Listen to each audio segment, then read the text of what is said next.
Hey, welcome back to our channel. In this video I want to show you how to create a hashtag on X.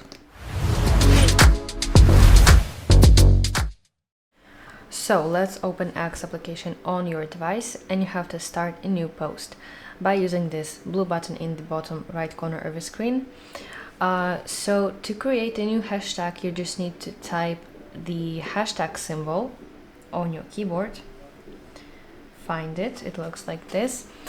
And you have to type your desired word or phrase immediately after the hashtag symbol. So let's do something like this, hard reset. And also it's very important that you do not use any spaces or punctuation.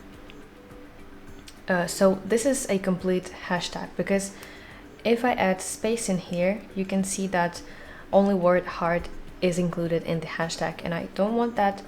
I want to have my hashtag as hard reset, and tap on the hashtag that pops up, and you can finish your message to complete your post.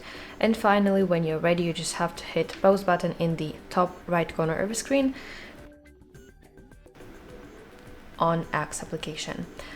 So that's how you can create a hashtag on X. I really hope that you find this video helpful, and if so, please like this video and subscribe to our channel to see more content like this.